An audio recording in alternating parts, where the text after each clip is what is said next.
Hello, everybody, and welcome to the alumni webinar.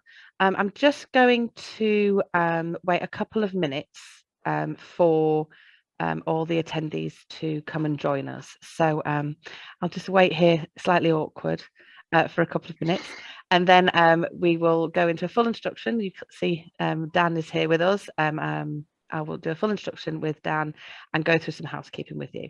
So yeah, I'll just wait a minute or so, and then we will start.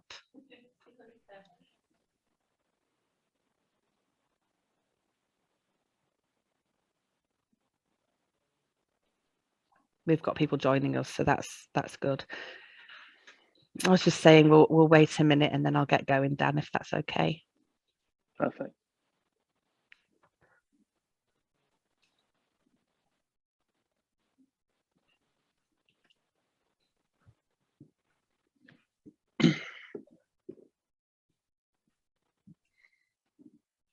So I think we've got a few more people joining us now, so I think we'll get started if everyone's happy.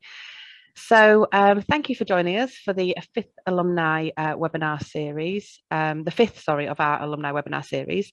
I'm Louise and I'm the Alumni Partnership Manager here at York St John University. This webinar is part of our alumni series called Alumni Journeys, Creativity, Careers and Community. And you can watch all of the events that we've done over the last few months by going onto the York St John University YouTube channel. It's also accessible from the alumni web pages also. So before I go into introducing today's speaker, there's a few housekeeping matters that I just want to go over. We will be hosting a Q&A at the end of this. So for participants, please can you use the Q&A section just at the bottom of your screens to submit any of the questions during the talk. And we'll do our very best to cover any questions that come through. Also, there will be an auto transcript appearing during the talk for increased accessibility. However, sometimes this cannot quite translate perfectly. But obviously we like it on there for everyone so we can see and full accessibility for all. So thank you, and swiftly moving on to the main reason why we are here today. So I'd like to introduce you to Dan Fleming. Dan obtained his bachelor's in sports science and injury rehabilitation and master's in research in sport at York St John University in 2020. Upon completing his master's, Dan then moved to Utah to begin his doctorate at Utah State University in the Department of Human Development and Family Studies. I hope that's correct, Dan, just to make sure, where he now also works as a graduate instructor, delivering his own courses on human development across the lifespan. Working in the Families and in Sport lab, Dan has continued to research on perfectionism in athletes, and Dan also competed in the 2021 British Championships and Olympic trials, and he won bronze medal in the shot put at the 2021 English National Championships. It will be fantastic to hear Dan's journey from York St John University to Utah and hopefully gain some insights and tips and advice along the way. So without further delay, I would like to pass you over to Dan, and I look forward to chatting with you afterwards, Dan. Thanks very much. Perfect. Thank you very much. Just get started. There we go. Is that all good to go? That's great, Dan. Thanks. Thank you. Thank you for the introduction. I want just to give a quick outline before we get going, just so we're not lost along the way. What I've been asked to do today is kind of give an outline of my journey, how I started at York St John and ended up now here nearing the end of my third year of my PhD at Utah State. And throughout, we're just going to cover things about my current work, things about international education. I think it's really, really interesting. Some of the differences between UK and the US university system. They're very much more different than you would even think. As well as some things that I've learned, tips and advice, and how we can balance sport and academics at the same time. So, begin with my journey to Utah State. Quite a long one, but we had to begin really at the beginning. You see some lovely photos here from throughout my time in secondary school as an athlete, and it really just goes to show this sort of lifelong sport participation that I've had. I think I began playing football. I nearly call it soccer there through force of habit. When I was about 6, and that was the first sport that I really, really fell in love with. Eventually, in secondary school in year 7, I went to my athletics club for the first time, and I only knew one person there. So I stuck with him, as every shy 11 or 12-year-old does, and he was going to go and try out discus for the first time because his sister happened to be fairly good at it beforehand. So I went along with him, and we started our first ever discus practice. And little did I know this would span into a 14, 15-year career so far, where I've been able to compete at tons of different national championships, travel parts of the world. I've been fortunate enough to compete in Portugal, Spain, Germany, Belgium, go on training camps around Europe, and eventually, as we'll see later on, compete over here as a Division 1 athlete. But this interest for sport spanned further than just competing and playing. I just really love the whole idea of sport and everything that it can bring to a community. One thing I try to tell people here and get across is what it's like experiencing something like a European Championship or a World Cup in England. The biggest sporting event in the US every year is the Super Bowl, where about 75 million people watch around the world. And even then, it's 2 American teams playing against each other. No one really comes together for anything at the same time. Unlike what we experienced when, I think back to 2018, and one of my last summers in York, when England made the World Cup semi-final, and then last summer when they made the European Championship final. It's just different. And that just sort of led to this lasting love of sport, and me really appreciating the value of sport and what it can bring, as well as enjoying playing it. And that's really what led me to York St John. I began studying at YSJ in 2015. I was one day away from applying for a degree in English literature, and then decided that I didn't really want to be an English teacher when I grew up. So I just wanted to carry on exploring the world of sport and what it had to offer. Unfortunately for me, that worked out really, really well. I met some great people at YSJ, really, really enjoyed the classes that I took and the courses and the modules. And it really just helped open my eyes to all the different aspects of sport. I'd never really enjoyed sports psychology in school that much. I was very much more interested in the biomechanics and physiology side of things, but eventually got introduced to sort of research and how we can research sports psychology. And that sort of made it a little bit more real for me, rather than just, some sort of airy fairy, like, how are you feeling? What are you thinking about kind of thing. So in our second year, obviously, we proposed our dissertations. And at the time, I was really, really interested in the role parents play in the development of elite track and field athletes. As I mentioned before, obviously, I did track the whole time. And I noticed that me and one of my training partners at the same time, we had the same coach, we had the same programs, the same technical cues. We trained the exact same amount, but I'd been fortunate enough to compete for the England under-20 team multiple times, while she struggled to make nationals each year. And I found that really interesting. And just through our conversations, I came to the realization that her parents hated her playing sport. They were like, why do you waste your time with this? Just come and work on the farm, like the family business, like your brothers and sisters all have. And on the other hand, my parents encouraged me to play sport as often as I could. I remember when I was going through school, still living at home, it was very much a mum's taxi service, where it would be finish rugby practice at 4, run home for some tea, get back out to track that day. And then the next day it would be football practice and then back to the track again. And I thought those two differences in how the parents approach sport was really, really interesting. So I decided to send an email to my advisor at the time, Sarah Mallinson Howard, and sort of chat about how that could turn to a dissertation project. So we did some case studies and on junior elite track and field athletes, talking to parents, coaches, and the athletes themselves about how they perceive the parents' involvement. And I think this process, the dissertation process, really, really sparked or lit that fire for research. And eventually I graduated with my first class degree and moved on to begin the Masters by Research in Sport. So at this point, I had to try to figure out a way for me to be able to merge my research interests with the research interests of like the research group I was with, which was perfectionism. So we decided to design this 2x2 model of perfectionistic pressure, where we looked at perceptions of parent pressure and coach pressure to be perfect, and how that results in elevated levels of perfectionism through that compounding effect. And this obviously was a relatively unique master's degree. I know at home, obviously, even most master's degrees are taught. This was very much self-led. I didn't take any classes or modules. It was purely thesis-based, which really gave me that freedom to explore that academic interest, which was really, really cool. And I began to see how that could mold itself into a career. And eventually, during the fall, I'm so Americanized now, the fall of 2019, I decided to apply for a PhD program at Utah State, and fortunately was accepted a couple of months later after a long immigration process. So yeah, I moved here, I think, on the 21st of August in 2019. So I'm about 2.5 years in, timeline-wise, but 3 years into the actual program itself now. And so the question I get asked quite a lot from people both here and people at home is, why Utah State?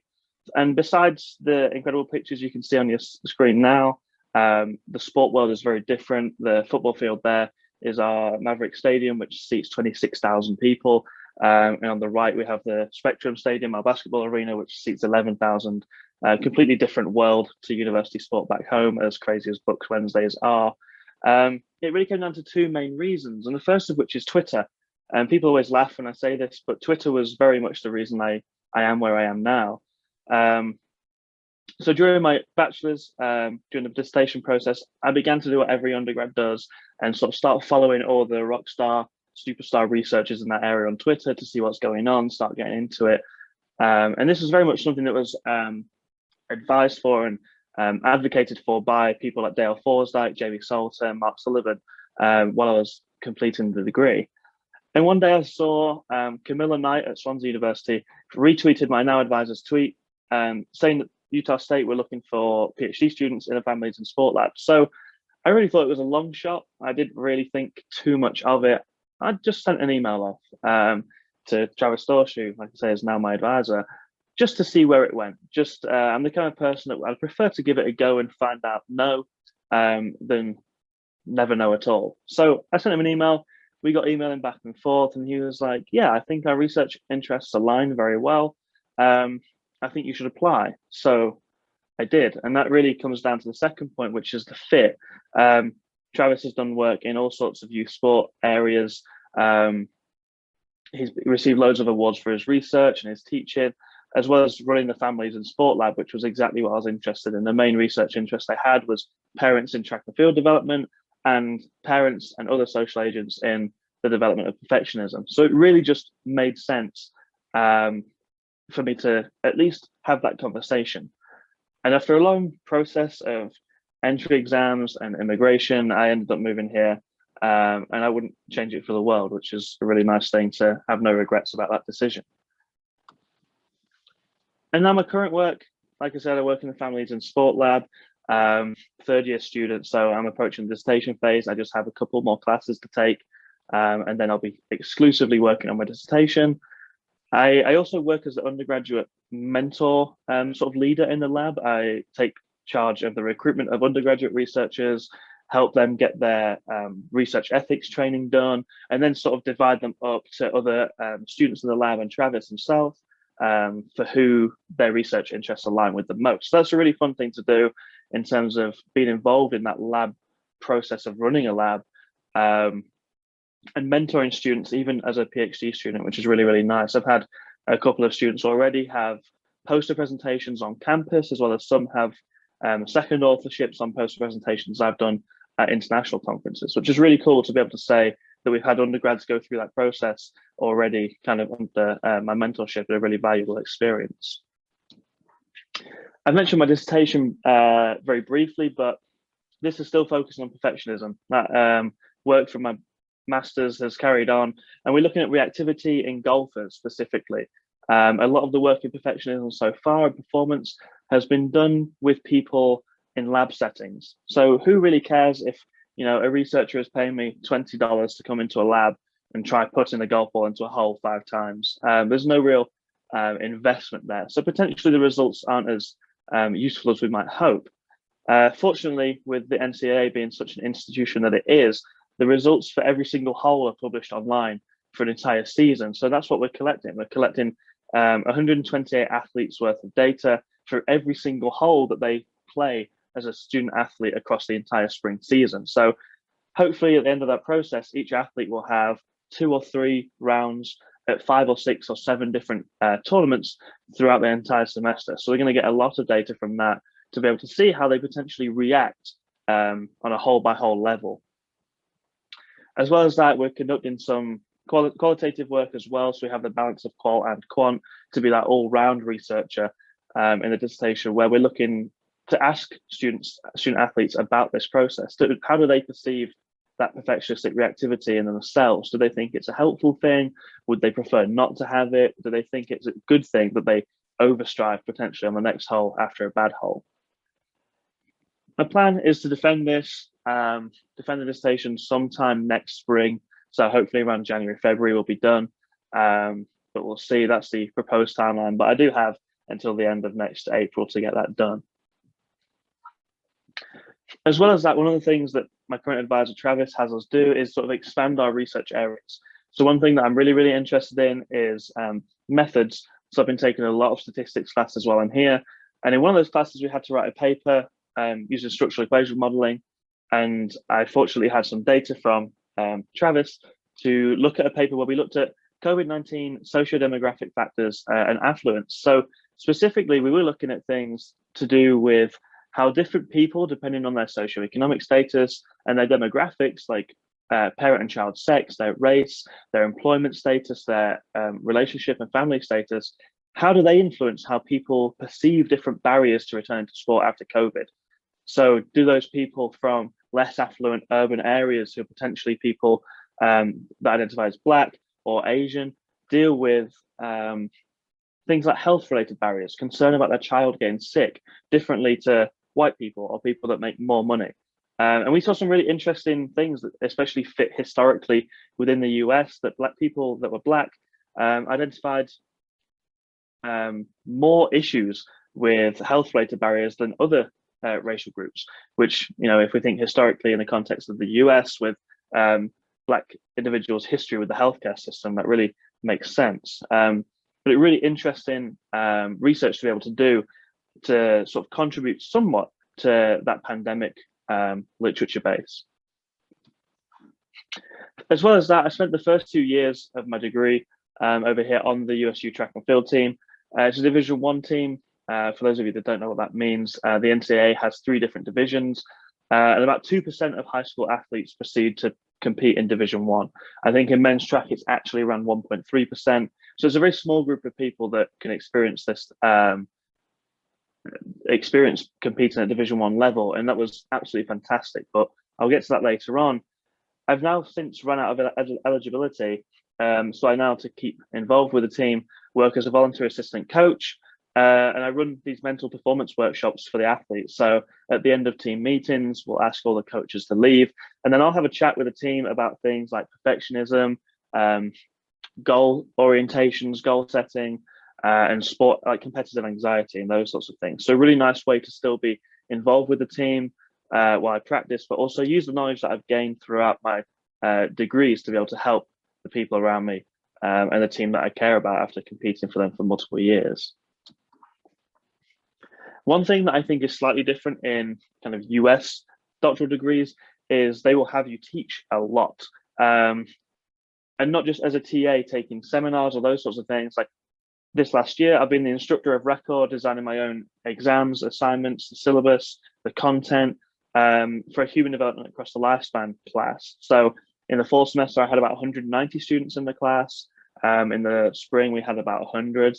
So a large group of students and a real eye-opening experience into what it's like to teach at the college level, especially just being thrown in that first day of class as a third-year PhD student and being told to go and teach 190 undergrads who are sat there waiting to get their money's worth out of the class. But it's been really interesting and really fun and enjoyable. Fortunately, my ratings weren't too bad. In fact, one student in their anonymous reviews said that they would like to have me as the godfather to their child. So that was quite a nice compliment. But it's been really interesting. I'm looking forward to next year. I'll be shifting away from that human development class and I'll be teaching in the sports science and psychology department on the mental aspects of sport performance. So a really nice experience to teach 4 semesters in a row on 2 different classes. Hopefully be really valuable in terms of building up my CV and my professional portfolio. And finally, one thing that Dr. Dorsch is really good at is getting his students some opportunities to do stuff outside of the research world. So he's partnered me as a consultant with a company that are doing some work in terms of helping youth be more active and identify sports and activities that they might not be aware of, that they hopefully would be relatively good at based on their characteristics. So for the last 16 weeks, I've been working with that company and a research group at the University of Pennsylvania, kind of taking the lead on that research group to help come up with some products and deliverables to help that company as they go through the process. So this has, again, been a really valuable experience in my development inside and outside academia. So there's a lot going on at the minute. I'm looking forward to a little break in the next couple of weeks when the semester ends. But it's been really valuable, really valuable, and a really whole degree experience. It's not just been research, it's been research and teaching and consulting and coaching and all these different things that have really helped just contribute to my overall development. One thing that I was asked to provide was kind of some tips from my experience throughout this process. So I'm coming to the end of my 7th year of higher education now. So hopefully these will be somewhat valuable and helpful. And the first one is that semesters are really short in the grand scheme of things. So just stick it out, especially if I remember correctly at YSJU, the semesters were 12 weeks long. I nearly had a heart attack when I found out it was 2 16-week semesters over here. But in the grand scheme of things, 24 weeks of the year is not that much. Okay, like it's really easy to see like the short term here and now, like I want to stay in bed, I want to go out with my friends or whatever. But you have all the other weeks in the year after those 24 to be able to do all of that stuff. So I think if you can just keep focus and maintain that motivation through those 2 chunks of 12 weeks, then you can really, like, it's not that difficult to get a grade that you're proud of. One of my favorite things about working in academia so far is the freedom. Fortunately, I've been able to carry on competing and practicing and training for 20 hours a week, most weeks of my time as a student athlete, while also completing all of the requirements for the PhD program. So the freedom is really nice, and especially the academic freedom to be able to research things that you find interesting. Okay, like I've already expressed my passion for sport and where that stemmed from, and the fact that I get to come in every single day and have chats and talks with people that have the same views and the same opinions about sport is really nice and really rewarded to be able to have a career in something that I really care about. The third thing that I've really noticed helped me in the last year is to do the easy tasks. It's so easy to focus on like the end of semester things and let all the little things build up. But my biggest strategy that helps with my productivity is to, if an email comes through that takes 5 minutes for you to do, just do it, tick it off, and it starts that momentum rolling. Okay, I think everyone's heard of the value of those to-do lists, and just making your bed in the morning is that first thing on the to-do list that just gets the ball rolling and keeps the momentum going, and it's really helpful.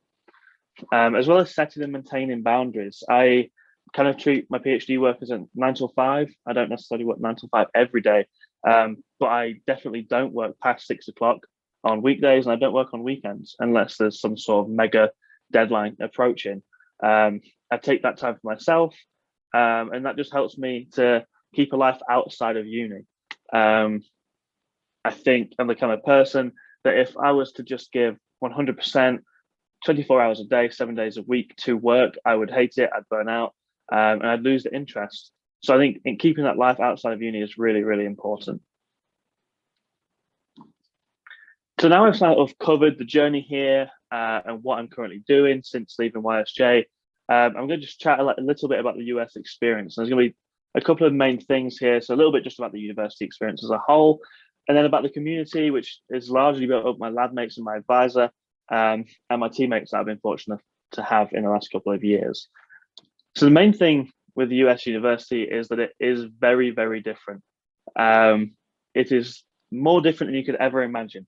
The thing that shocks most people very, very much is the fact that Utah State is a dry campus. We do not have alcohol on the campus. If you get caught with alcohol or get caught drinking on campus, you risk being expelled. So it's a very, very different sort of idea to pound a pint on a Saturday night at the SU. My students in my class do very much enjoy some of the stories from those days because it's such a different culture shock. But even just the PhD experience itself, taking multiple classes every semester on content and research and theories is really, really interesting and very, very different. Sport in and of itself is incredibly different. Books Wednesdays, I always remember them. I wasn't really a huge part of them being on an athletics team. You know, we kind of had our practices and then 1 or 2 meets a year. But over here, it's every single week. The football team play in the fall, 16 games a year, and there's 26,000 people at the stadium. The games are televised nationally on ESPN. It's a huge thing. It's almost on a professional level, and that really does have a different campus community feel as to what we would at home in New York in particular. There's also loads of differences between the undergraduate experience. Most undergraduates here don't take dissertations. They don't complete dissertations. It's not a requirement to complete your degree, so most people don't do it.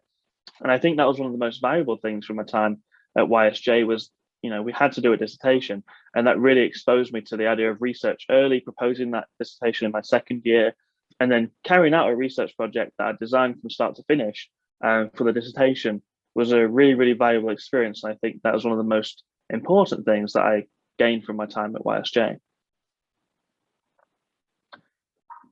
But as I mentioned, the community feel here is really, really good. I think all of these pictures here, you can see myself, one of my lab mates, Aman Hardiman, and my advisor, Travis Dorsch. And we're not dwarfs. Dr. Dorsch is very, very tall. I think he's about 6'7". So he just makes us all look absolutely tiny. But these pictures were all taken either in Park City at the Utah Olympic Park, or on different hikes around Logan and the surrounding area. So it's really, really nice for us to not only do things inside the lab and work together every day, but also to get out and about and into nature together and, you know, take some time away from that. And it's really, really nice, a nice community feel and culture in the lab that we can come to the lab, we can sit in our office and do work together, but also we can have fun and have a laugh and acknowledge that life is about more than just the PhD, which is really, really nice. This year we've had a couple more students join the labs. There's now 4 of us plus Dr. Dorsch, and we still continue to do things that are outside of the lab. I think on Thursday night, a few of us are planning on traveling down to Salt Lake City to watch the Utah Jazz play in Game 6 of the playoff series against the Mavericks, which would be a really cool night down in Salt Lake City. So it's really, really nice to have such a community feel within the lab. And I think our department here, with it being a department of human development, people really understand the importance and value the importance of interactions with people on a day-to-day basis and how we can support people around us. So it's been really, really helpful to have not only that lab community, but the campus community and the department community as well. Now, fortunately for me, like I've mentioned before already, track and field has played a huge part of my life over the last 15 years. These pictures, the two on the right were taken at the British Championships and Olympic trials last summer, and on the left was the medal ceremony at the England Championships. And fortunately for me, I was able to get in place on the track team here for the first 2 years of my degree, which was very much a happy accident. I'd already decided to move here and had accepted my place for the PhD before I considered even competing in track over here. I'd actually moved here. I can remember it like it was yesterday. My second day here in America, I sent the head coach, an email, and he replied to me saying, "Yeah, come to my office and we can have a chat." And I remember the altitude was a very big issue at first. It still is when I go home for the summer and come back. Logan sits at around 4,500 feet above sea level, whereas the highest point in the UK is only 2,500. I think York is about 46 feet above sea level. So that was a very big adjustment to make, particularly when I was going up the 3 flights of stairs to my now coach's office for the first time, arriving outside his office door, out of breath, sweating, panting almost, about to ask this man for a position on the track and field team.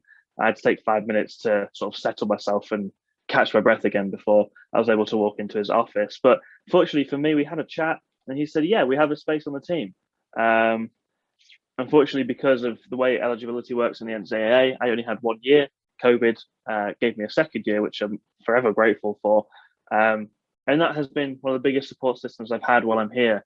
I have a few pictures up on that we'll go through as I'm just talking, but sport and university sport here is an entirely different world. It's a completely different experience. Traveling on planes every single week for track meets around the country. I've been fortunate enough to compete in Oklahoma, New Mexico, Nevada and Las Vegas, California multiple times, Utah, Idaho. To travel around and compete in all those places has been absolutely incredible. And to be part of a team that big, that track team here at Utah State is about 110 people, compared to when I was the captain at YSJ, we had about 10. So it's a very, very different feel. And there's definitely a family feel. Everyone here is a Utah State Aggie, and that's something that everyone carries with some level of pride. And we take that into the gym and the weight room and the track every single day, and leave everything out there in those places. As well as that, just the facilities are incredible. I've mentioned the stadium and the basketball arena so far, but we're lucky enough to use a weight room that is sponsored by a weightlifting company, and the weight room itself costs around $6 million.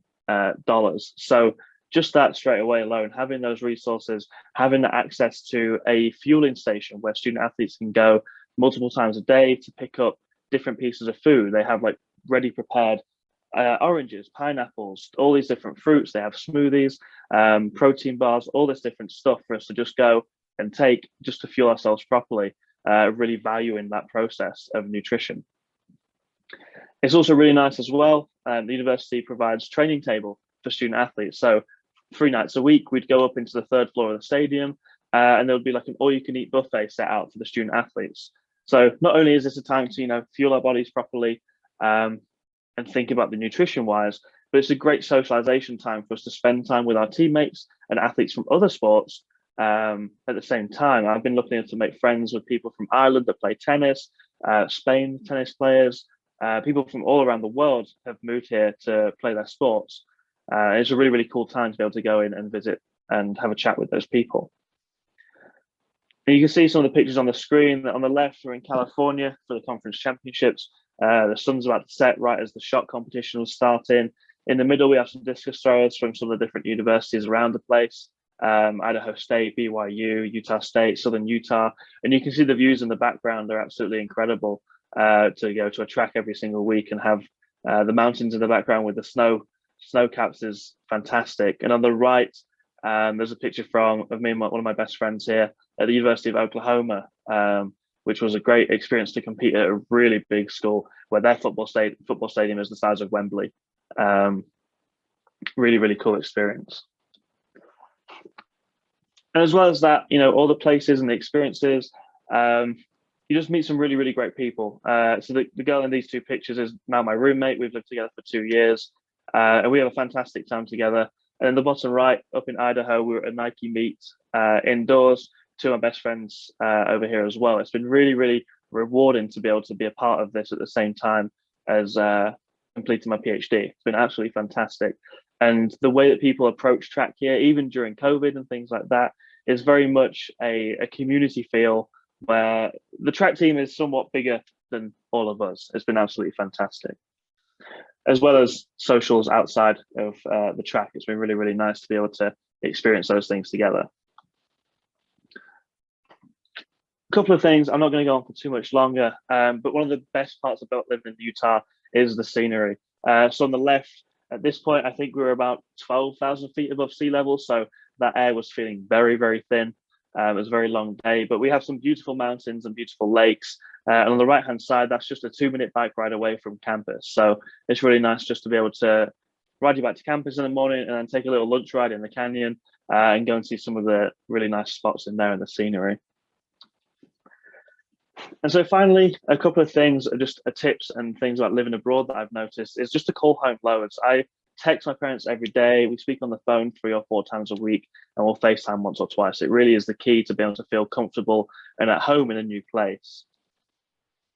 And I think this goes for any new experience, but say yes to everything for the first few months.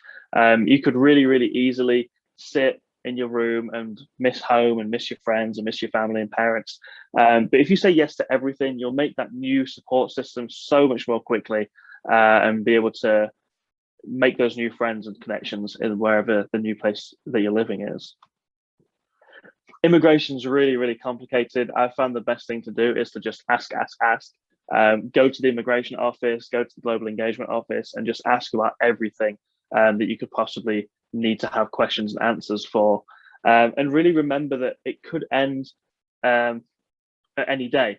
There were some points last year where the US changed their policy during COVID about students, international students, and I was very, very worried at some points that I was about to get deported until there was a lawsuit filed by every single university in the company against the government that changed that. So I was very fortunate in that sense.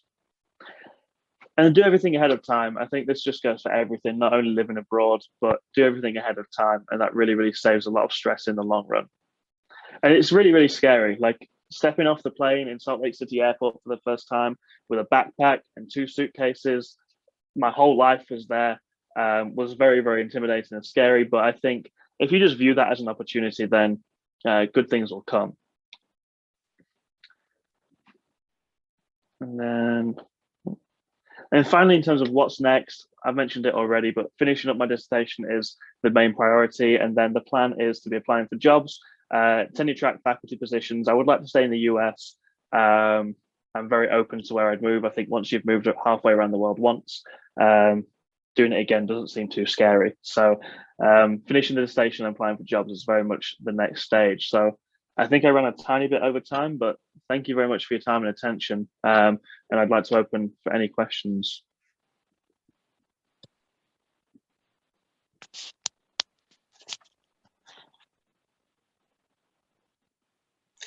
Hi, can you actually hear me, Dan? Yes, I can. Sorry, unfortunately on my side the PC has frozen, so I've just logged on through the phone. So thank you so much for giving us your time to go through all of that. It was really informative and great to hear. So you touched upon some of the areas and the differences within the educational environment. Obviously, compared to York St John and the UK education system, it does sound, you know, significantly different. Would you say, a bit controversial, but which is your preference, UK or US? And if so, is it because of certain areas like the additional opportunities and perhaps more of the kind of team camaraderie and being able to work together and obviously having those opportunities within sport? I think it's that is a very difficult question to answer. The US system in particular has a really interesting and controversial method during their undergraduate system where you have to take these classes that are mandatory. You have to take general education classes. So whereas at home, obviously you apply for a specific degree, and in most cases, or in my case at least at York St John, like every single module I took was planned out ahead of time. The university was like, here you go, this is the class that you show up for, here's your timetable, there you go. Whereas here you spend the first couple of years kind of tasting a little bit of everything, and then you can declare what your major will be and take more specific classes for that. So I think that system is really good personally. I know a lot of people don't like it because they just, you know, they want to be an engineering major. Why are they taking classes in art or English? But I think in terms of having a well-rounded population, it's really, really important that they take those classes. On the other hand, I do think that English students have the advantage of having a more specific degree. I think people leave with their bachelor's in the UK much more well prepared for their future career than what undergraduate students do here. It's kind of a necessity to do a master's if you want to work in a really specific area. I'm really fortunate because of my experience as a student athlete that I had that experience with the team of people, but I'm very, very aware that that's quite a unique situation to be in. You know, like I say, there's about 33,000 people on campus here, 33,000 students, and only about 500 are student athletes. So it's a tiny population that do get to experience that. So while I'm very, very grateful for it, and it's made my experience absolutely incredible, I try not to weigh that too heavily in the answering of that question, because it's something that not everyone gets to experience. But there's definitely pros and cons to both, and I think it's really difficult to say which, if either, is more advantageous. They both have pros in different ways. Oh, fantastic. Thank you. Just relating back to your time at York St John, was there a specific module or particular course you did here at York St John that you really felt helped develop your skills within your chosen area? I know I've spoken to the value of it already, but I really think the dissertation, I know that's not necessarily specific to York St John, but that process I think was so valuable. Again, I was fortunate with my advisor. I worked with Sarah Manson Howard for the full 2 years of the process in my undergrad. She was also my advisor for my master's, and she's now my external committee member on my PhD committee here. Has been fantastic. I don't think I'd have been able to do a lot of this stuff without her. But I really think that dissertation process of the independent study of finding something that you're genuinely interested in and being allowed to explore that was really valuable.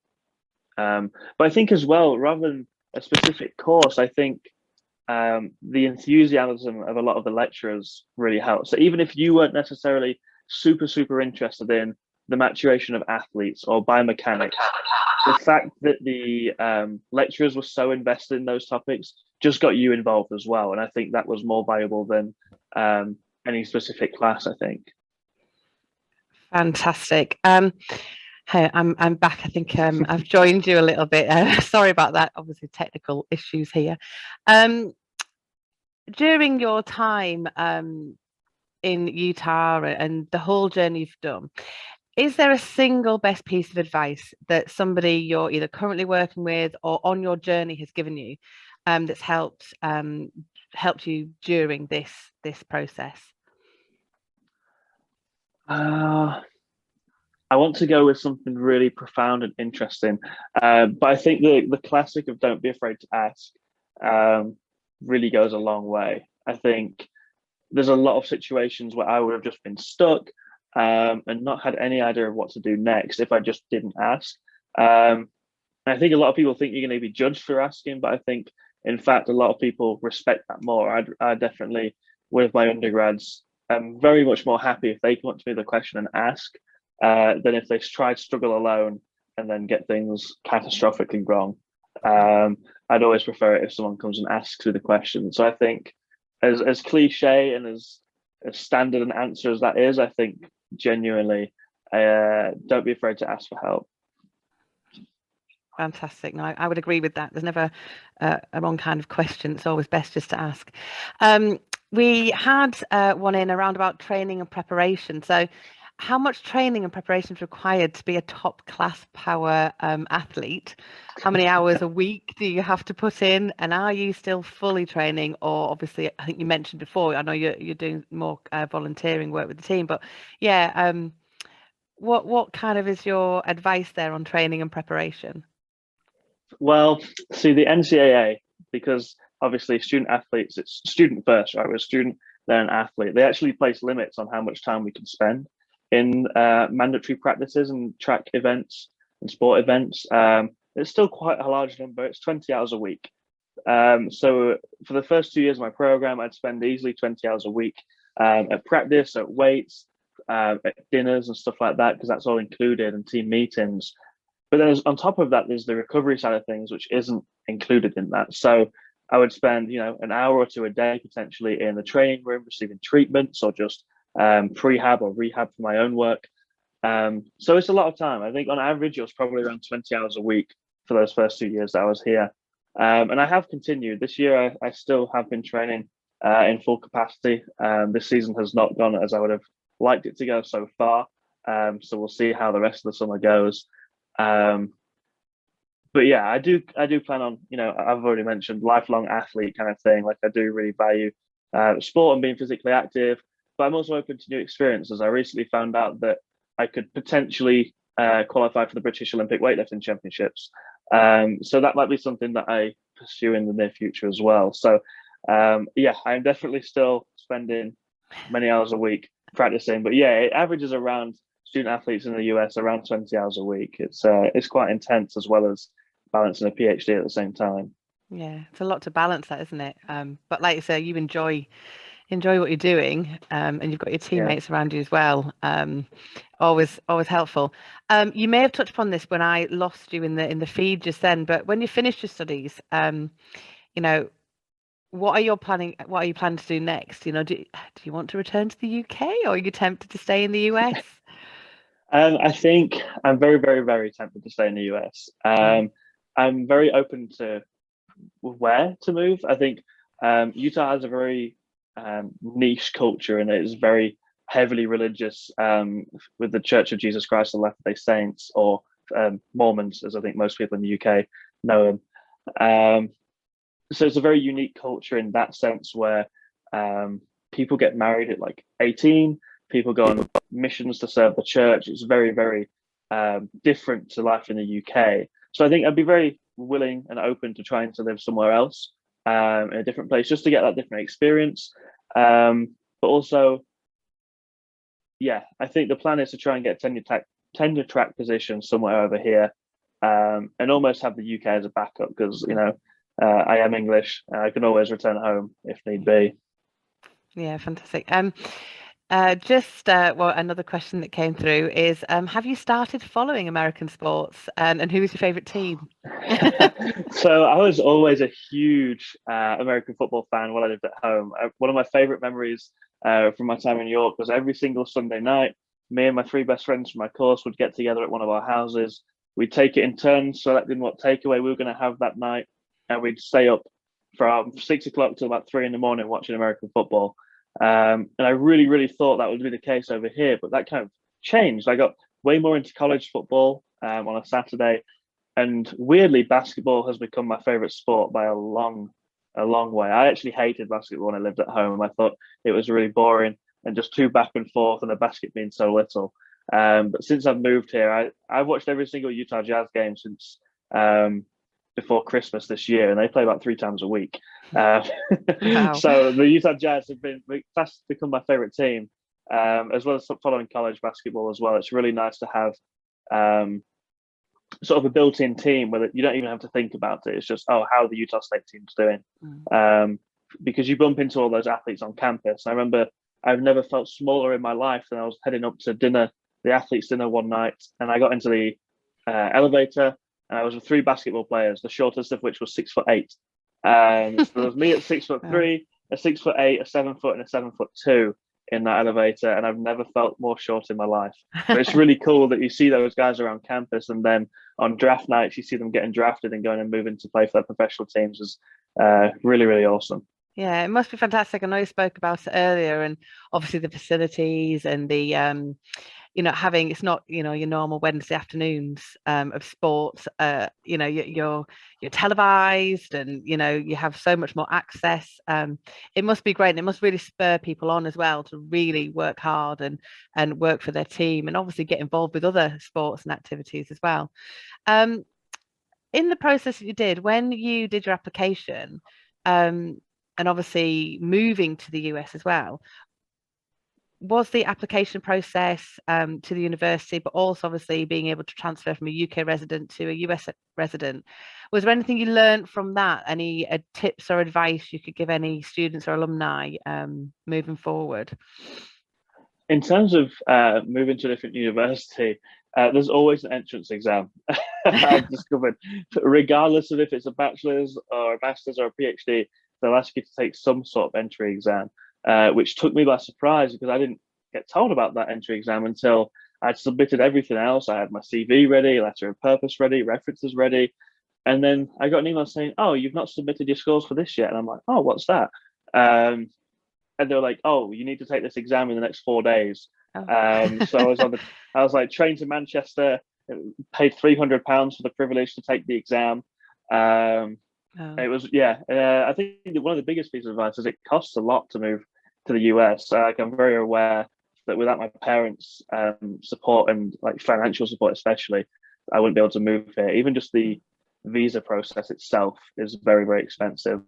And unfortunately, My status here is officially a non-resident alien, which means I'm also not exempt to some of the tax.